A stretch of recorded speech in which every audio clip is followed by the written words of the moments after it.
অনিয়মটা বন্ধ করতে যাবেন, ওরাও তো চাইবে একটা মরণ কামড় দিতে।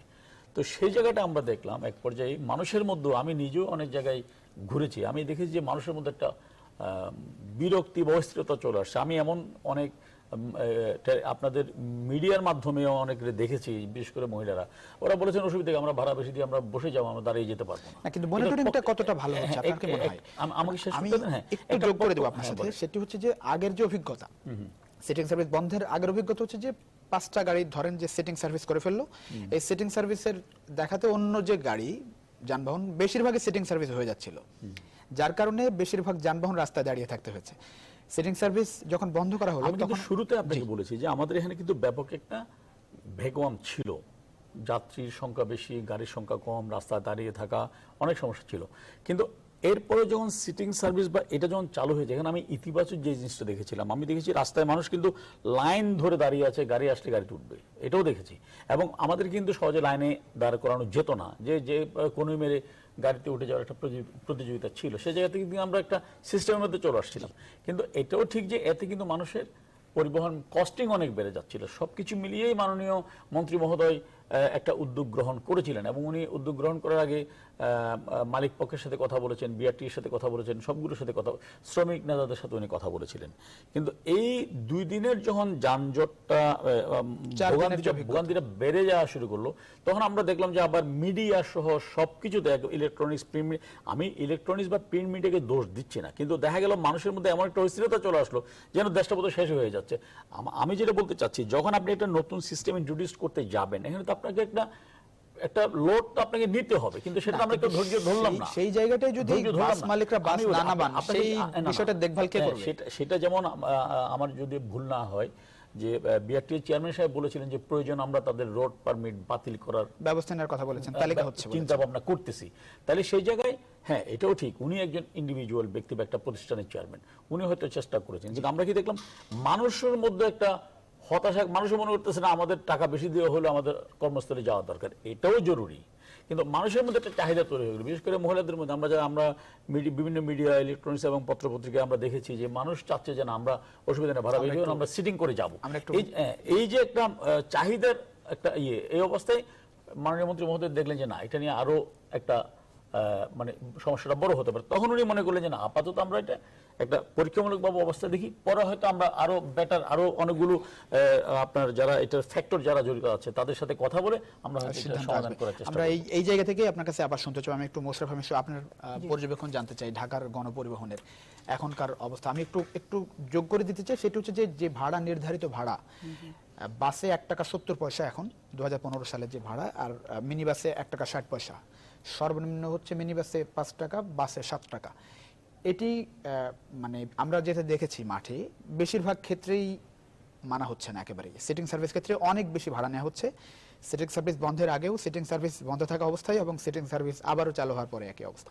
সব মিলিয়ে আপনার পর্যবেক্ষণ জানতে চাই, সমাধান কি দেখেন? ধন্যবাদ। আগে শুরুতে আমাদের যে জিনিসটা মনে হয়, আমরা সবাই তো আসলে যাত্রী হিসেবে যে ভোগান্তিটা আমরা দেখি, এবং এইবারও আপনারা যেমন নারীদের কথা বলছিলেন, তাদের তো সংসার সামলে টামলে এসে সকালবেলা অনেক দেখা যাচ্ছে যে ঘরের বাচ্চাদেরকে স্কুলে দিয়ে রান্না করে, নাস্তা করে, সবকিছু করে তারপরে আমাদের নারীরা বেরোন, সবকিছু মিলে তাদের কিন্তু সেই জন্য খুব দ্রুত তারা অফিসে যাওয়া, দ্রুত তারা বাইরের কাজগুলো করে ফেরা, সেই বিষয়গুলো কিন্তু আসলে সামনে থাকে। আমাদের সমস্ত যাত্রীদের ক্ষেত্রে আমি দেখি যে সরকার কখনোই কিন্তু জনগণের ভোগান্তির বিরুদ্ধে, জনগণের যে একটা স্বস্তি কি করে পাবে, জনগণের জন্য জীবনে স্বস্তি আসবে কি করে, খুব দ্রুত তারা যেন একটা কর্মস্থলে পৌঁছতে পারেন বা কর্মস্থল থেকে ফিরতে পারেন, এই বিষয়গুলো আসলে খুব বেশি ভাবে চিন্তা করেন, বা খুব মানবিকভাবে চিন্তা করেন, বা খুব জনগণের স্বার্থের দিকটা বিবেচনা করে চিন্তা করেন, এরকম কিন্তু আসলে খুব বেশি আমাদের মনে হয় না। আমরা দেখি যে সবসময় যেটা হচ্ছে যে সিদ্ধান্ত, সিটিং সার্ভিস বন্ধের সিদ্ধান্ত, সেটা কিন্তু আপনি যেটা বলছেন যে সিদ্ধান্ত দুর্ভোগের কথা চিন্তা করে নেওয়া হয় না, কিন্তু এই সিদ্ধান্ত নেওয়া হয়েছিল যাতে দুর্ভোগ কমে, সেইটা ঘোষণা করা হয়েছিল যে জনগণের দুর্ভোগ যেন কমে, সেই জিনিসগুলো। কিন্তু আমার মনে হয় যে আমরা কি দেখেছি, দুর্ভোগ কিন্তু আসলে আমরা কমতে দেখিনি, দুর্ভোগ কিন্তু আমাদের এক ধরনের কিন্তু দুর্ভোগ কিন্তু বেড়েছে। এইভাবে কোনো সমাধান হয় বলে তো আসলে আমার মনে হয় না। যে গণপরিবহন আমরা ঢাকার ক্ষেত্রে দেখি, ঢাকার ক্ষেত্রে এবং ঢাকার বাইরেও আমার মনে হয় যে গণপরিবহনের যে কনসেপশনটা, সেটাই আসলে সেখানেই আমি মনে করি যে আসলে একটা বড় ধরনের একটা ত্রুটি রয়েছে। আসলে গণপরিবহন এখানে বাংলাদেশের ক্ষেত্রে আমাদের আমাদের ইয়েগুলিতে সিটিগুলিতে আমাদের আভ্যন্তরীণ ক্ষেত্রেও আমরা যেরকম দেখেছি ভয়ানক রকম দুর্বল এবং জনগণের স্বার্থের দিকটা একদমই চিন্তা করা হয় না। এই বিষয়গুলি কিন্তু আমাদের বছরের পর বছর ধরে চলছে। এই দুর্ভোগ থেকে মানুষ কি করে বেরিয়ে আসতে পারে, কি করে আসলে ব্যাপক গণপরিবহন প্রত্যেকটা রুটে ব্যাপক গণপরিবহনের কি অবস্থা হওয়া উচিত, এইগুলো আমরা দেখি যে এগুলো মনে হয় যে অনেক অনেক প্রতিষ্ঠান আছেন, সরকার আছেন, মন্ত্রী আছেন, আমরা দেখি যে এখানে বিআরটিও আছে, কিন্তু তারপর এই জিনিসগুলোকে আসলে খুব গুরুত্বের সাথে দেখা এটা কিন্তু আসলে মনে হয় না। আমার মনে হয় যে শুধুমাত্র বাণিজ্য হিসেবে সবকিছুকে বাণিজ্য হিসেবে দেখা, এই জিনিসটাকেও এই গণপরিবহনের ক্ষেত্রেও আমরা দেখি যে ক্ষেত্রে বাণিজ্য হিসেবেই কিন্তু এই বিষয়গুলোকে দেখা হয়। আচ্ছা, আমি যেটা জানতে চাচ্ছিলাম যে পদক্ষেপ যেটা বলা হচ্ছে সরকারের পক্ষ থেকে, তারা পদক্ষেপ নিচ্ছেন, কিন্তু একটা বিষয় যেটি আসছে যে পরিবহন মালিক শ্রমিক যে সংগঠন আছে বা যারা রাস্তায় বাস নামান মালিক পক্ষ, এই সময়ে যেটা দেখা গেছে যে অনেক বাস মালিক বাস নামাননি রাস্তায়, যদিও বিআরটি এর পক্ষ থেকে বলা হয়েছে যে তাদের বিরুদ্ধে ব্যবস্থা নেওয়া হবে। আমরা যাত্রীদের কাছ থেকে যে অভিযোগটা শুনি, ভাড়ার বিষয়টি একেবারেই কোনোভাবেই মানা হচ্ছে না। মনিটরিং এর জায়গাটা কেমন দেখেন আসলে, এই যে ভাড়া যে অতিরিক্ত নেওয়া হচ্ছে সেই জায়গাটাই ব্যবস্থা কতটা নেওয়া হচ্ছে? না, এই জায়গাগুলি তো খুবই দুর্বল। এটা তো মানে যাত্রীদের কথা থেকেও আমরা দেখেছি, আমাদের জীবনের বাস্তবতা থেকেই কিন্তু আমরা আসলে দেখছি যে সবসময় আমরা দেখা যাচ্ছে যে পরিবহনের খরচ অনেক বেশি।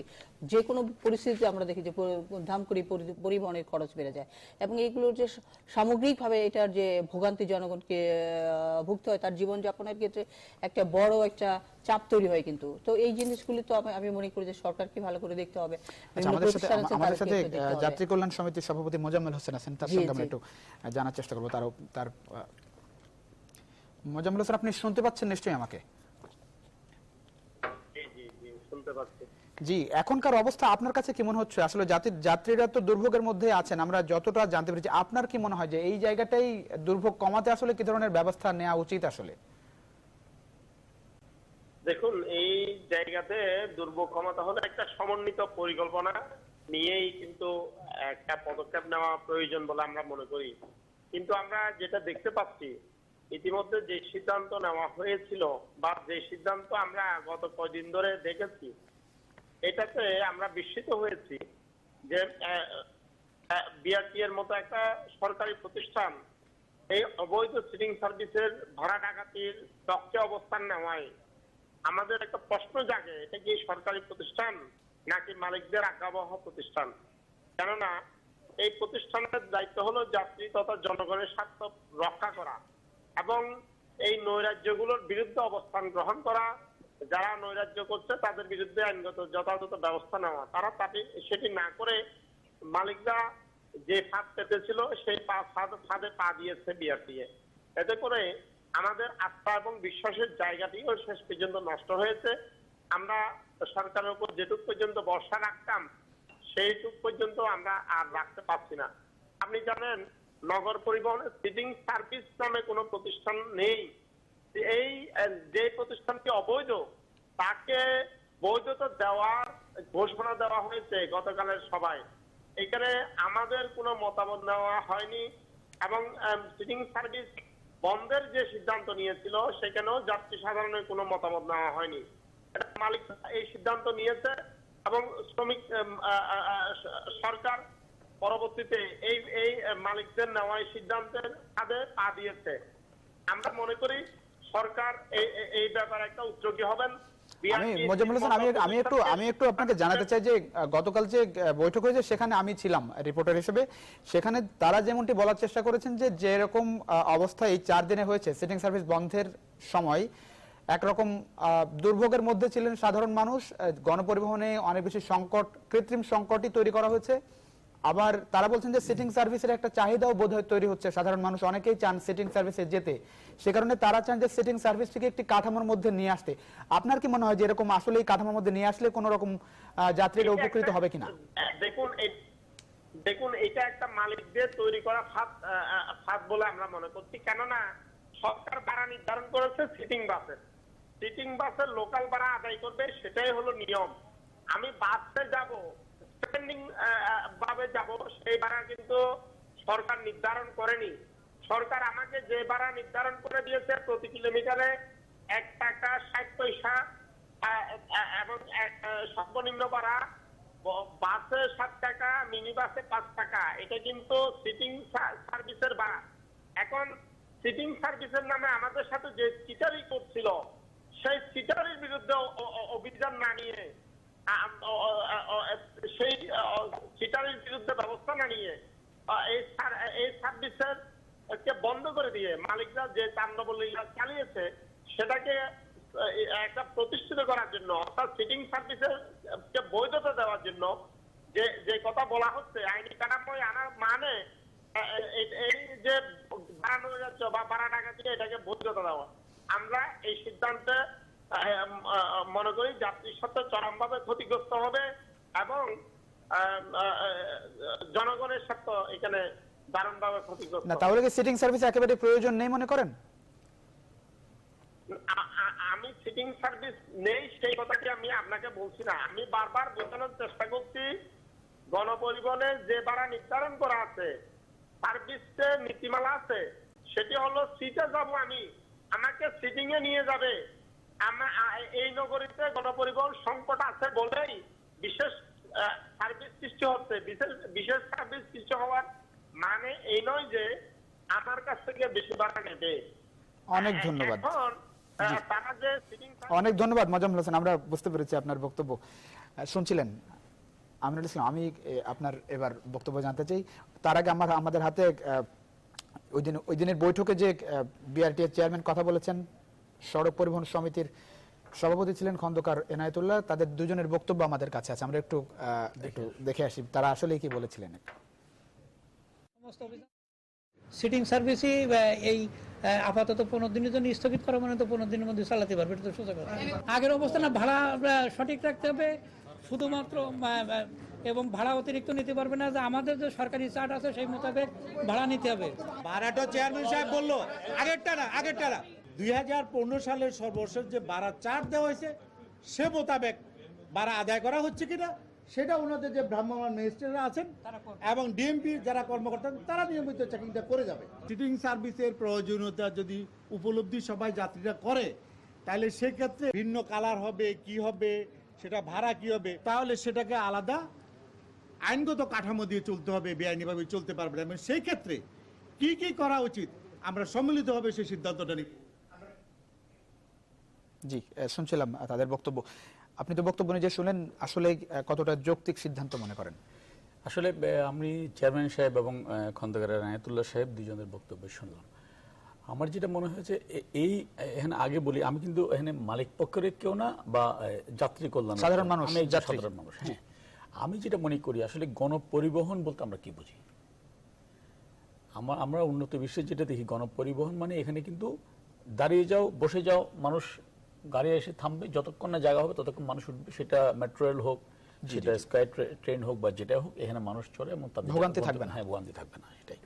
কিন্তু আমাদের দেশে আসলে এটা নিয়ে খন্দকার এনায়েতুল্লাহ সাহেব যেটি বললেন যে এখানে এখনো সুস্পষ্ট কোনো নীতিমালা হয়নি, এটা একটা বড় সমস্যা।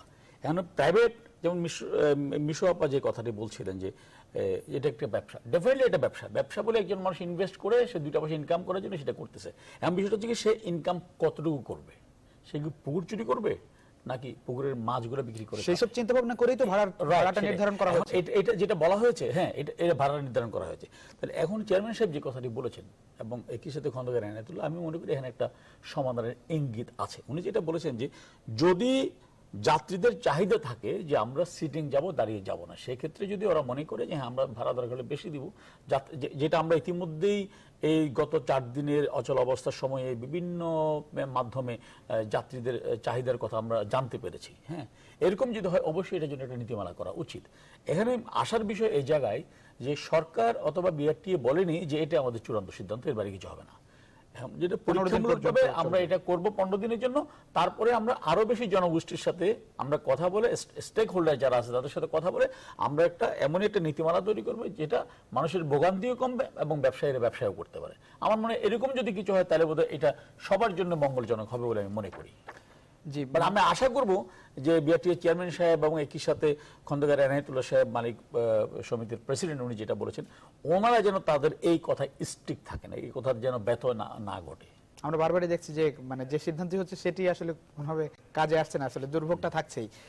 মোশাররফ হোসেন মিশু, আমি একটু জানাতে চাই একই সঙ্গে যে মিনি বাসের ভাড়া 5 টাকা, বাসের ভাড়া 7 টাকা নির্ধারিত যে ভাড়া, এটি লোকাল সিটিং যেটি যেভাবে চলুক না কেন ভাড়া কিন্তু নির্ধারিত। মিনি বাসের প্রতি কিলোমিটার হচ্ছে 1 টাকা 60 পয়সা, বাসের হচ্ছে 1 টাকা 70 পয়সা। সেই হিসেবে আমাদের যে অভিজ্ঞতা, মিরপুর 12 নম্বর থেকে মতিঝিলের 14 টাকা 14.6 কিলোমিটার, মিরপুর থেকে 12 থেকে মতিঝিল পর্যন্ত দূরত্ব, সেই হিসেবে আমরা হিসাব করে দেখেছি যে 24 টাকা ভাড়া হয়। সেক্ষেত্রে এখন যে চলছে 30 টাকা 35 টাকা, অনেক ক্ষেত্রে 40 টাকা ভাড়া নেওয়া হচ্ছে, এই জায়গাটাই আসলে মানে কিভাবে নিয়ন্ত্রণ করা সম্ভব মনে করেন? মানে এবং যাত্রীদের অভিযোগ এই জায়গাটাই সবচেয়ে বেশি। যে যাত্রীদের অভিযোগ এই জায়গায় বেশি। আরো একটা ব্যাপার আছে, যেমন ধরুন যে আপনি অনেকে কিন্তু বলেছে যে দরকার হলে আমরা 1 টাকা 2 টাকা বেশি দেব, তারপরেও আমরা কিন্তু আসলে এইটা একটা সচ্ছল একটা পরিবেশ থাকুক, সেটা কিন্তু আমরা আরামের সাথে যেতে চাই, আমরা দ্রুত যেতে চাই এবং সাথে সাথে আমরা বেরিয়ে সাথে সাথে আমরা ট্রান্সপোর্ট পেতে চাই। এই বিষয়গুলো কিন্তু পৃথিবীর বিভিন্ন দেশে আমরা দেখেছি, এই বিষয়গুলি জনগণের এই চাহিদাগুলো, এই প্রয়োজনগুলোকেই কিন্তু সবচেয়ে বেশি গুরুত্ব দেওয়া হয়। কিন্তু আমাদের এখানে দেখছি আমরা যে কোনো ক্ষেত্রে কিন্তু এই বিষয়গুলিকে আসলে গুরুত্ব দিয়ে চিন্তা করা হয়, ব্যাপারটা কিন্তু তা না। আমরা দেখছি যে সরকারের পক্ষ থেকে এখন বেশি করে বলা হচ্ছে যে আমরা কিছু আমরা ভাড়া কমিয়ে, এই কথাগুলো বলা হচ্ছে, ভাড়া কমিয়ে কথা বলা হচ্ছে। মানুষ আসলে দেখতে পাচ্ছে যে ভাড়া কমিয়ে যে বলছে সেটা আসলে তার জন্য সচ্ছল হচ্ছে কিনা, সেটা তার জন্য তার যে প্রয়োজন সেই প্রয়োজনটাকে সে মিট আপ করতে পারছে কিনা। আমরা কিন্তু দেখছি যে আসলে এই সিস্টেমের মধ্য দিয়ে কিন্তু জনগণের যে প্রয়োজনটা সেটা কিন্তু আসলে মিটছেও না। এই বিষয়গুলো কিন্তু দেখা যাচ্ছে। আমি মনে করি যে মালিকদের মধ্যে থেকে এবং এখানে যাত্রী কল্যাণ সমিতি আমরা দেখি যে দীর্ঘ বছর যাবৎ কাজ করছেন, তারা অনেক কাজ করেছেন। ঢাকা থেকে শুরু করে চিটাগং পর্যন্ত আমরা বিভিন্ন জেলায় বিভিন্ন ট্রান্সপোর্ট নিয়ে তারা কিন্তু কাজ করেছে। আমার মনে হয় তাদের সাথেও বসেন, আলোচনায় বসেন। অভিযোগটা করলেন যে তাদের সঙ্গে কোনো রকম আলাপ আলোচনা করা হয়নি। আমি কিন্তু এটা ঠিক মনে করি না, কারণ যাত্রী কল্যাণ সমিতি বিভিন্ন সময় আমরা দেখেছি তারা তাদের মতামতগুলি দিচ্ছেন, যাত্রীদের জন্য তারা গবেষণা করছেন, তারা মতামত দিচ্ছেন, জরিপগুলো দিচ্ছেন তারা। তো যার জন্য আমার কিন্তু মনে হয় যে যাত্রী কল্যাণ সমিতির সাথে তাদের বসা দরকার, বসে আসলে যাত্রীদের পক্ষে আসলে কি ডিমান্ডটা, কি আমরা চাই, যাত্রীদের সুবিধার জন্য আমরা কোন জিনিসগুলো চাই, সেই বিষয়গুলো আসলে আমি মনে করি যে এনশিওর করা উচিত। এবং আজকে এই যে আলোচনার কথা বলেন, আমি তো মনে করি যে এই আলোচনায় কিন্তু যাত্রী কল্যাণ সমিতির নেতৃবৃন্দকেও কিন্তু এখানে ডাকা দরকার, যে তারা যাত্রীদের পক্ষে তারা আসলে কি চান। আমরা তো সাধারণ যাত্রী হিসেবে, আমরা পলিটিক্যাল অ্যাক্টিভিস্ট হিসেবে আমরা শুধুমাত্র দেখি যে জনগণের যেন দুর্ভোগে পড়তে না হয়। আপনি বলছেন যে সিদ্ধান্ত যেটা হোক, দুর্ভোগ যাতে মানে এনিহাউ দুর্ভোগটা যাতে কমে, সেক্ষেত্রে ভাড়া এই জিনিসটা খুব বেশি ফ্যাক্টর হবে না। আপনি যাই করুন না কেন জনগণকে দুর্ভোগের মধ্যে আপনি রাখবেন না, এটা হচ্ছে সবচেয়ে বড় ব্যাপার। সেই ক্ষেত্রে আপনি কোন প্রসেসটাকে ইন্ট্রোডিউস করতে চান, যে এমন একটা প্রসেস ইন্ট্রোডিউস করুন যেটার মধ্য দিয়ে আসলে জনগণের সর্বস্তরের যাত্রীদের একটা যারা নিত্যদিনের এই যে যাত্রী যারা আছে তাদের যেন কোনো রকম দুর্ভোগ না থাকে, এটাই কিন্তু আসলে সবচেয়ে বড় কথা। সিটিং লোকাল এই দুইটা নিয়ে এখন তর্ক বিতর্ক চলছে। আপনার কি মনে হয় যে সার্ভিস কোনটা থাকা উচিত? এই মুহূর্তে এখন আপনি যাবেন, সেটার ইয়েটা কি, মানে স্ট্যান্ডার্ডটা কি, আপনি এই মুহূর্তে এটা যাওয়ার আপনি যে মতামতটা দিবেন সেটা তো আমাকে বুঝতে হবে যে পিপলের কাছে দুইটাই থাকা উচিত।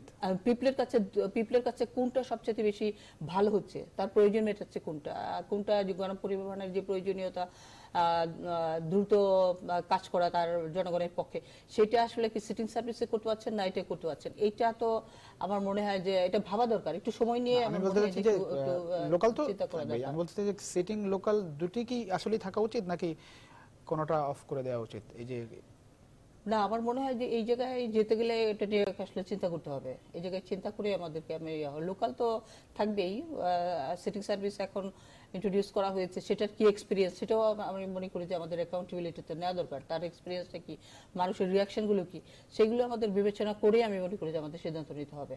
হুট করে মানে যে কোনো দুটার একটা আপনি এইভাবে আমার মনে হয় না যে সমস্যার সমাধান করে ফেলতে পারবেন বা পারা সম্ভব হচ্ছে, এটা কিন্তু মনে হচ্ছে না আসলে।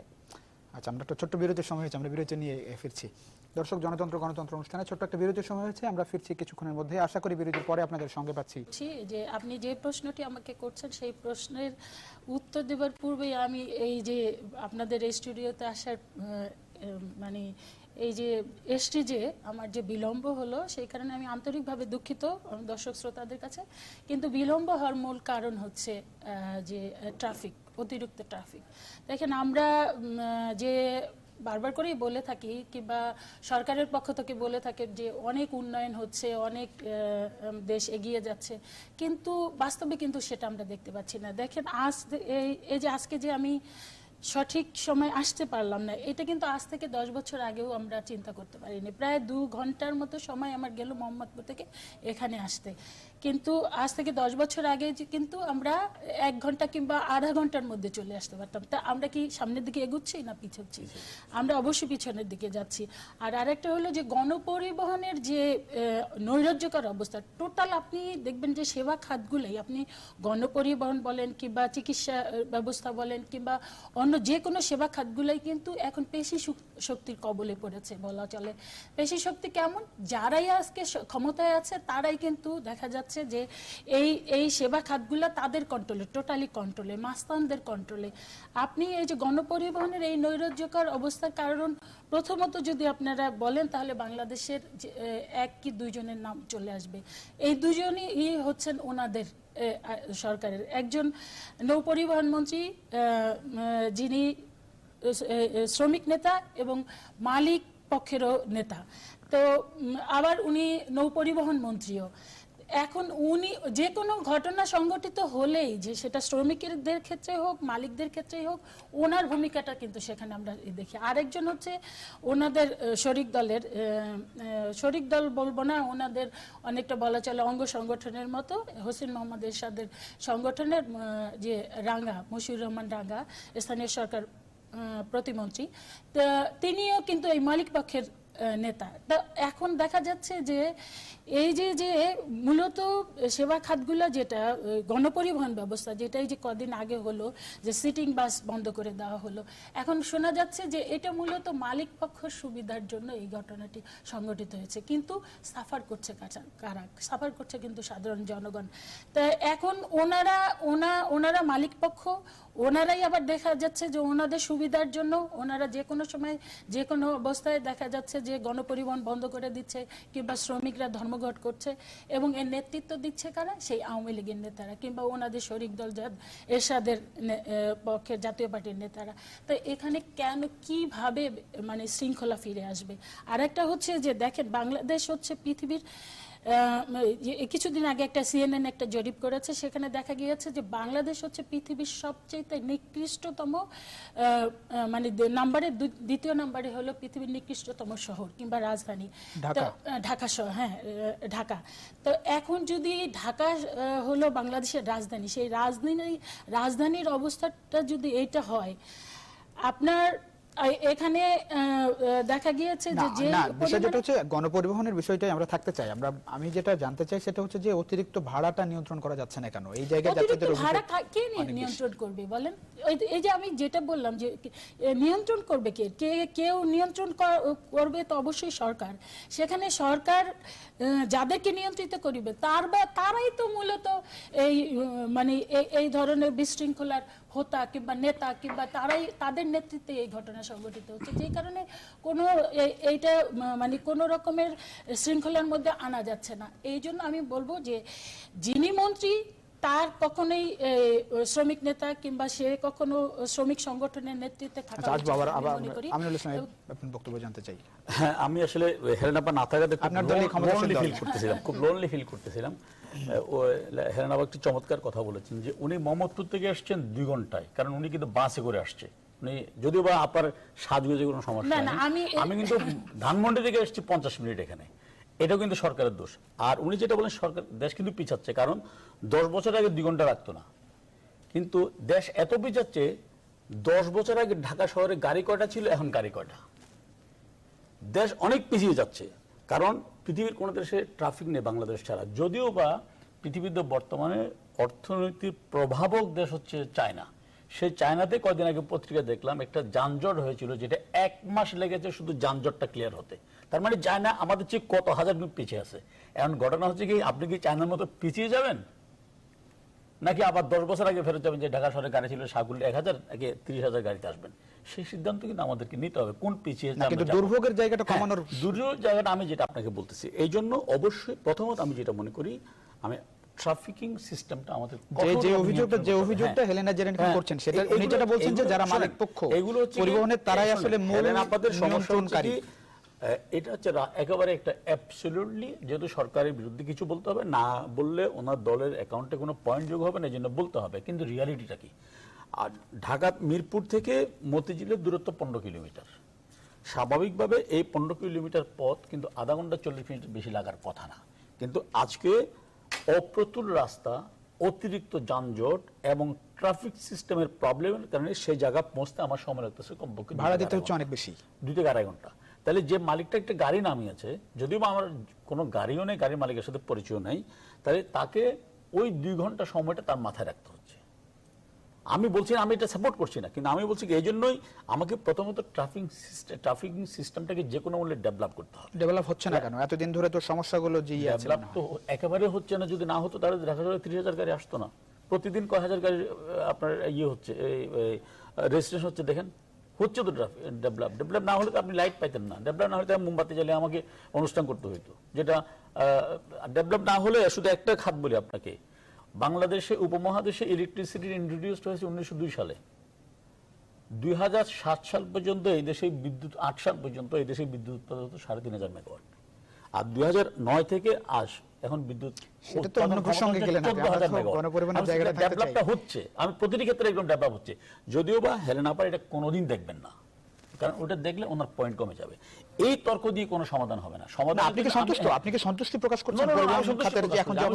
উন্নয়নের কোনো সন্তুষ্টি নেই, আমাকে আরো ডেভেলপ করতে হবে। উন্নয়নের জায়গা আমি গণপরিবহনের জায়গা থেকে আপনি সন্তুষ্ট আছেন? গণপরিবহনের আমি তো বললাম এটা হচ্ছে পার্ট অফ দ্য ডেভেলপমেন্ট, এখানে কোনো সন্তুষ্টি নেই, এখানে আমাকে আরো আগাইতে হবে। যে অভিযোগটা মোশাররফ হোসেন করেছিলেন যে এই জায়গাটায় গুরুত্ব কম দিচ্ছে, আমি বলছি, আমি তো সেটা আগে আপনাকে বলেছি, সেই জায়গাটা অবশ্যই আমাদের ডেভেলপ করতে হবে। ডেভেলপ করার জন্য মালিক পক্ষ, যাত্রী কল্যাণ সমিতি এবং শ্রমিক কল্যাণ সমিতি এবং আমাদের বাস্তব প্রেক্ষাপটগুলো বিবেচনা নিয়ে একটা সুনির্দিষ্ট নীতিমালা অপরিহার্য, যেটা মাননীয় মন্ত্রীও বলেছেন, বিআরটির চেয়ারম্যান সাহেব বলেছেন যে এটা আমরা পরীক্ষামূলকভাবে দেখছি।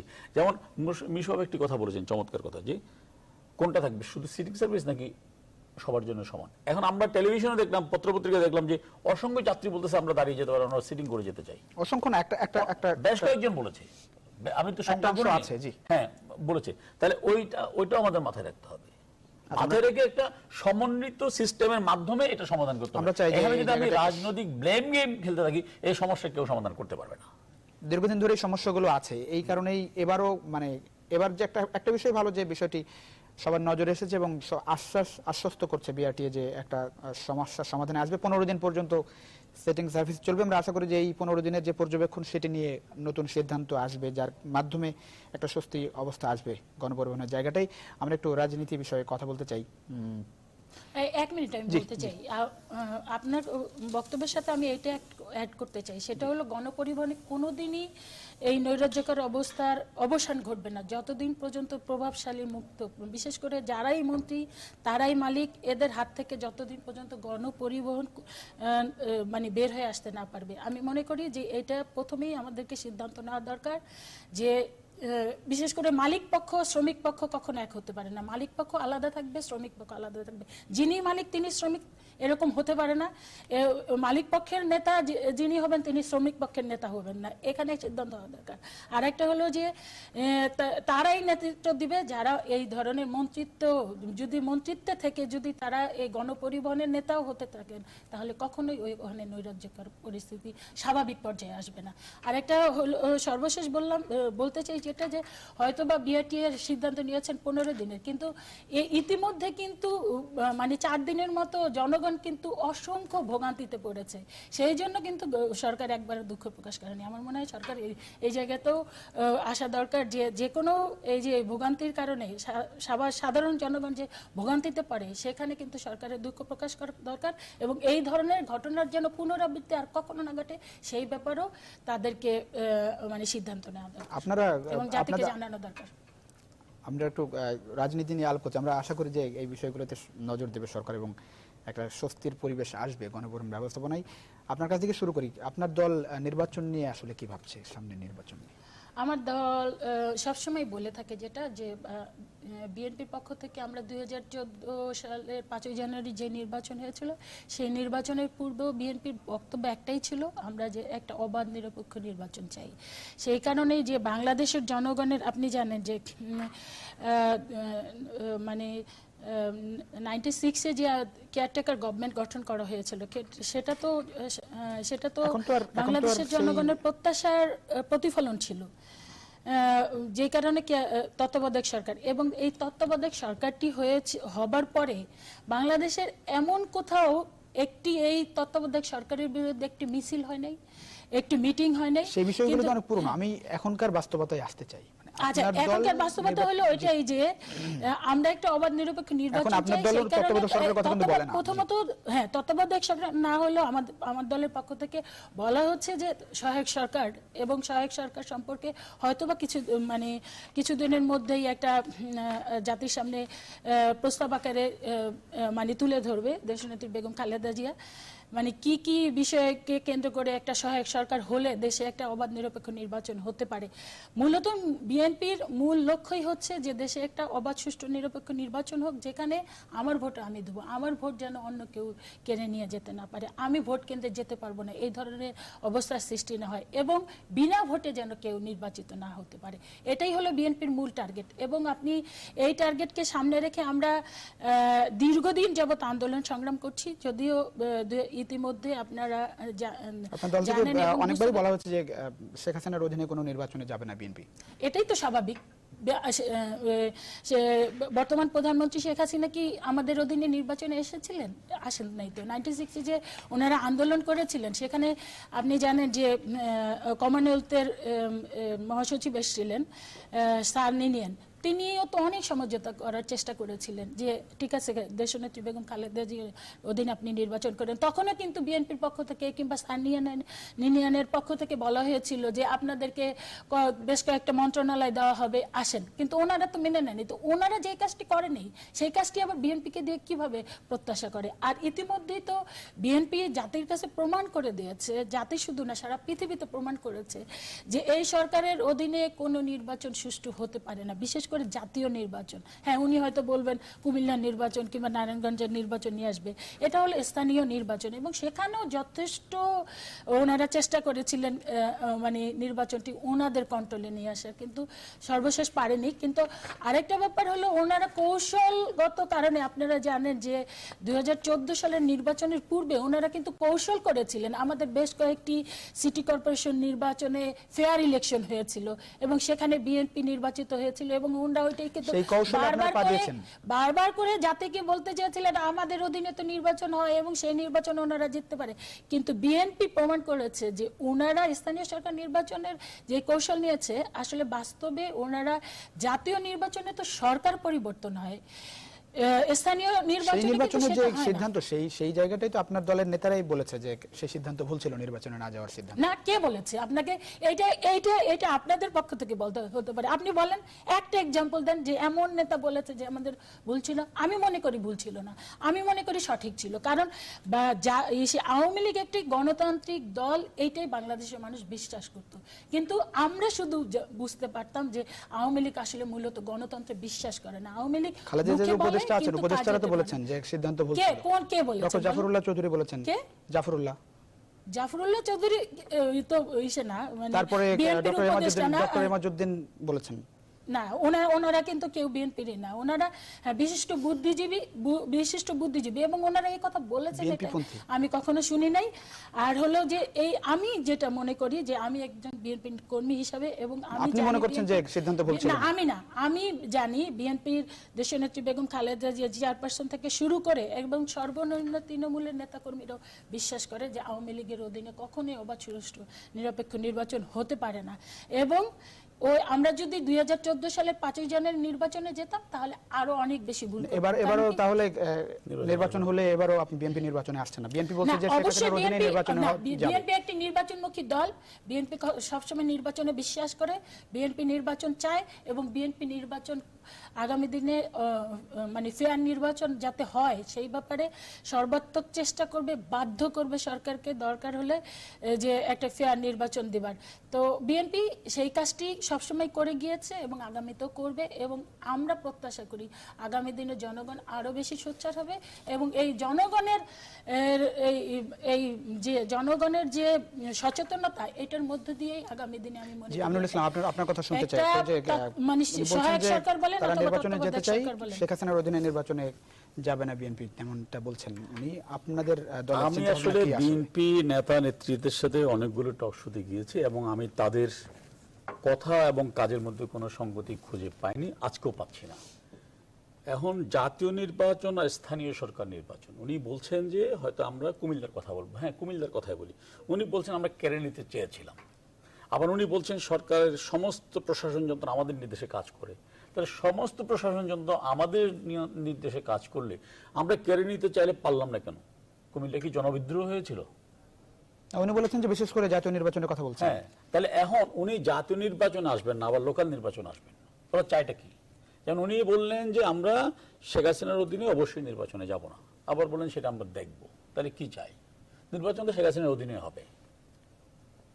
এবং উনি বললেন যে উনি নাকি আমাদেরকে, স্যার নিনিয়ান নাকি বলেছিল আমাদের কিছু মন্ত্রণালয় দেওয়া হবে, সেটা কখনো বলেনি, কোনো প্রমাণ নেই। কিন্তু এটা সবাই জানে, মাননীয় প্রধানমন্ত্রী তৎকালীন বিরোধী দলের নেত্রী বেগম জিয়াকে টেলিফোন করে বলেছিলেন যে আপনি আসেন, স্বরাষ্ট্রমন্ত্রী মন্ত্রণালয় সহ সেই বিষয়গুলো সবাই জানে। আমরা একটু এখনকার অবস্থা জানতে চাই।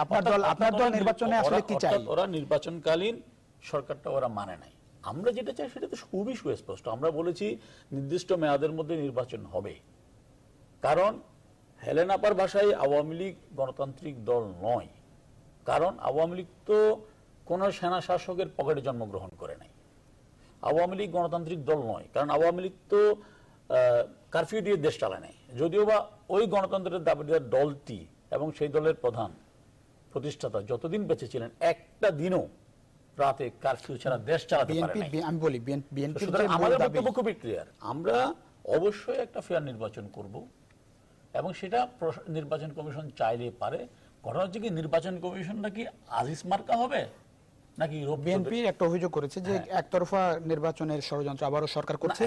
তাদের যে দাবি সেটা হচ্ছে যে আমি বলি যদি করতে পারে, আমার কথাটা বুঝেন, আমি এই কথাটা আগেও বলেছি, আবার আমি পুনরাবৃত্তি করছি। বিএনপি যে দাবি করছে জনগণ আমাদের শক্তি, দ্যাটস গুড। জনগণ যদি তাদের শক্তি হয়, আমি মনে করি পৃথিবীতে কোনোদিন এই শক্তিকে দমাবার ক্ষমতা কারো নেই। 70 সালে যে নির্বাচনে আওয়ামী লীগ 169টা আসনে জয়লাভ করেছিল, সেটি সামরিক জান্তে ইয়াহিয়া খানের অধীনে হয়েছিল। জনগণ আওয়ামী লীগের পক্ষে থাকার কারণে জয়লাভ করেছিল। আবার ঠিক একইভাবে আপনার 86-এ যখন কোরাজন একিনু ফিলিপিনের নির্বাচন, সেখানেও কিন্তু এখনকার অবস্থায় আসতে চাই। আমরা একটু মোশাররফ হোসেন আপনার কথা শুনতে চাই।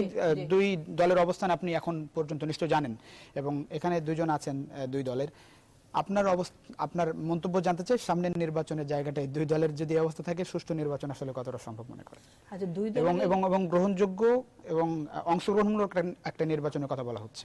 আমাদের দিক থেকে আমরা খুব পরিষ্কার করে মনে করি যে নির্বাচনের ক্ষেত্রে যেটা দরকার আসলে সত্যিকার অর্থে একটা গণতান্ত্রিক নির্বাচনী ব্যবস্থা। একটা নির্বাচনী ব্যবস্থা যদি না হয় তাহলে কিন্তু সেখানে সেই নির্বাচন কিন্তু আসলে সুষ্ঠু হতে পারে না। বাংলাদেশে এই পর্যন্ত আমরা কিন্তু দেখেছি যে কটা নির্বাচন হয়েছে, আমরা যদি দুই দলের অবস্থান থেকে দেখি তাহলে কিন্তু দেখতে হবে যে কোনো নির্বাচনই আসলে সুষ্ঠু হয়নি। কারণ আওয়ামী লীগ যখন নির্বাচন করেছে তখন আমরা দেখেছি যে বিএনপি বলেছে যে সেটা সুষ্ঠু হয়নি, আবার বিএনপি যখন নির্বাচন করেছে তখন আওয়ামী লীগের পক্ষ থেকে বলা হয়েছে সূক্ষ্ম কারচুপি হয়েছে। তো এই তর্কের মধ্যে আমার মনে হয় জনগণের স্বার্থের জায়গা আসলে কোনটা। আমাদেরকে কিন্তু সত্যিকার অর্থে যদি বাংলাদেশে নির্বাচনের মধ্যে দিয়ে জনপ্রতিনিধি আসুক, নির্বাচন একটা সত্যিকার অর্থে জনগণের সত্যিকার প্রতিনিধি নির্বাচনের একটা মাধ্যম হিসেবে গড়ে উঠুক, সেটা কিন্তু আমরা দেখতে চাই। আজকে যেমন ধরেন যে সংবিধানে এক ব্যক্তির সমস্ত ক্ষমতা, এটা কিন্তু একটা সত্যিকার অর্থে একটা গণতান্ত্রিক কোনো ব্যবস্থা বলে কিন্তু দীর্ঘদিন ধরে হয়ে আসছে।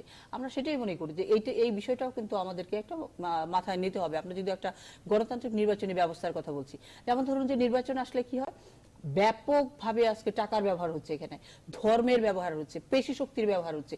এই বিষয়গুলোকে সামনে রেখে নির্বাচন কিন্তু আসলে গণতান্ত্রিক হতে পারে না। নির্বাচনী ব্যবস্থাটাকে যদি আমরা সেই অর্থে যদি গণতান্ত্রিক না করি, আমি জানতে চাই যে আমি যে প্রশ্নটি করেছিলাম আপনাকে, যে বিএনপি আওয়ামী লীগের এখন যে অবস্থান, আওয়ামী লীগ বলছে তারা যে অংশগ্রহণমূলক নির্বাচন চায়, বিএনপি যাতে নির্বাচনে আসে। বিএনপি বলছে যে শেখ হাসিনার অধীনে নির্বাচনে যাবে না তারা কোনোভাবেই। তাহলে মানে অবস্থাটা আসলে কি দাঁড়াবে? হ্যাঁ, দুই দলের যদি এই অবস্থা থাকে কি হয়েছে আমরা কিন্তু সেটা এর আগের পিরিয়ডে আমরা কিন্তু দেখেছি। আমার ধারণা যে বিএনপি নির্বাচনে আসেনি বলে আওয়ামী লীগ কিন্তু বসে থাকেনি। আসলে তারা তাদের মতো করে একটা বিরোধী দল বানিয়ে বিরোধী দল করে তারা আসলে নির্বাচন নিয়েছে, এবং নির্বাচনী দল হিসাবে বিএনপির মতো দলরা আসলে নির্বাচনে না এসে কিন্তু তারা আসলে সাস্টেইন করতে পারবে না, এটা রাজনীতিতে তারা আসলে টিকতে পারবে না। আমাদের যেটা মনে হয় বিভিন্ন হিসেব নিকেশ মিলিয়ে মনে হয় না যে বিএনপি এইবার নির্বাচনের বাইরে থাকবে। যদিও আওয়ামী লীগের পরিস্থিতি দেখে মনে হয় যে সামগ্রিকভাবে তারা বিএনপি যদি না আসে বা বিএনপিকে রেখেও তারা এককভাবে যেন আপনার কথা শুনতে চাই, বলছিল যে এই নির্বাচনে যদি বিএনপি না আসে অস্তিত্ব টিকিয়ে রাখা কঠিন। দেখেন, আমি আগেই বলেছি যে বিএনপি একটি গণতান্ত্রিক দল এবং বিএনপি নির্বাচনে বিশ্বাস করে। বিএনপি কোন নির্বাচনে আসবে? যে নির্বাচনে বিএনপি ভোটাররা ভোট কেন্দ্রে যেতে পারবে না সেই নির্বাচনে যাবে। যে নির্বাচনে সেই নিশ্চয়তা নির্বাচনের আগে থেকে কিভাবে দিচ্ছেন? যে নির্বাচনের আগেই বিএনপির সমস্ত নেতাদেরকে গ্রেফতার করা হবে, যে নির্বাচনের আগেই বিএনপির বড় বড় নেতাদেরকে গুম করা হবে, যেই নির্বাচনের আগেই ব্যালট পেপার ছিনতাই করে নিয়ে যাওয়া হবে, গ্রামের পর গ্রাম ফাঁকা করে দেওয়া হবে, এরকম একটি নির্বাচনে কি আওয়ামী লীগ বলছে যে এই নির্বাচন তারা সুষ্ঠু করতে চায়? এরকম একটি নির্বাচনে তো যেতে পারে না। বিএনপি অবশ্যই নির্বাচনে চায় এবং নির্বাচনে যেতে চায় এবং নির্বাচনটি ফেয়ার হোক সেই ব্যাপারে বিএনপি ভূমিকা পালন করতে চায়। বিএনপি হ্যাঁ অবশ্যই নির্বাচনে যেতে চায়, মানে নির্বাচনমুখী দল হলো বিএনপি, এবং বিএনপি ওরকমই একটি নির্বাচন চায় যেখানে সকলে ভোট দিতে যেতে পারবে এবং সকল দল অংশগ্রহণ করতে পারবে।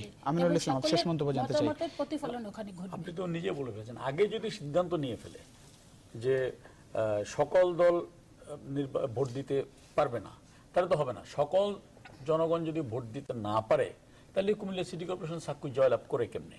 এগুলো তো প্রমাণিত সত্য যে আওয়ামী লীগের অধীনে নির্বাচন হলে সে নির্বাচনে মাগুরার মতো নির্বাচন কমিশনার ঢাকায় পালিয়ে আসে না।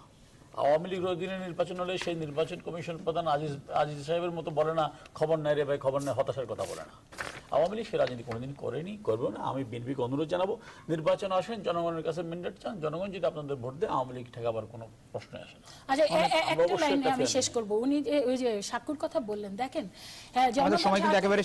জনগণ কিন্তু সাকুকে ভোট দিয়েছেন, কিন্তু ওনারা কি করলেন? শপথ নেবার আগেই কিন্তু তার বিরুদ্ধে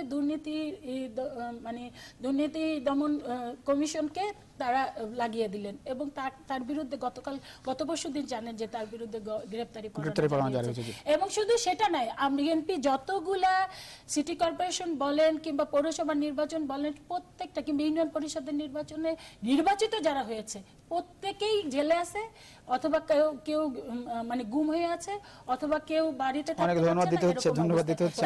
আওয়ামী লীগ তো আসলে আমাদের সময় একেবারে শেষ, আমাদের শেষ করতে হচ্ছে। আধা মিনিটে শেষ করে ফেলি, সরি জেনে একটুখানি বলা হয়ে যাচ্ছে। আমি যেটা বলতে চাচ্ছিলাম যে দুই দল এখানে তর্ক বিতর্ক করছেন। আমরা আসলে জনগণের অবস্থান থেকে যদি আমরা দেখি, জনগণ কিন্তু আসলে সত্যিকার অর্থে দেখতে চায় একটা গণতান্ত্রিক নির্বাচনী ব্যবস্থা, একটা গণতান্ত্রিক সংবিধান, একটা গণতান্ত্রিক নির্বাচন।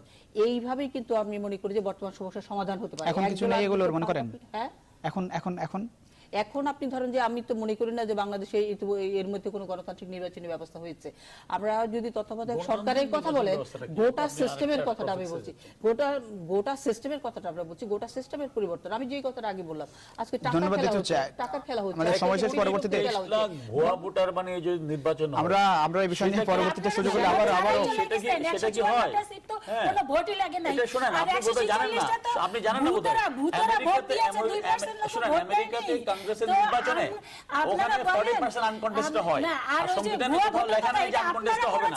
আমরা কি বললাম? বিএনপি ক্ষমতা আপনারা ছিলেন, এই কথা বলেন না, ঘোড়ায় আসবো আমরা, ভুয়া ভোটার করছি এটা বলেন না, ঘোড়ায় আসবে। দর্শক, একবার শেষ করতে চাই। অনেক ধন্যবাদ আপনাদের তিনজনকে আমাদের এই আয়োজনে যুক্ত হওয়ার জন্য। আমরা আশা করি যে একটি সুষ্ঠু নির্বাচন হবে 2019 সালে, যে নির্বাচনে সবাই অন্তত ভোট দিতে পারবে। দর্শক, এই ছিল আজকের জনতন্ত্র গণতন্ত্র। দেখা হবে আবার নিশ্চয়ই অন্য কোনো সময়। সে পর্যন্ত সবাই ভালো থাকবেন, সুস্থ থাকবেন। আশা করি নিউজ 24 এর সঙ্গে থাকবেন।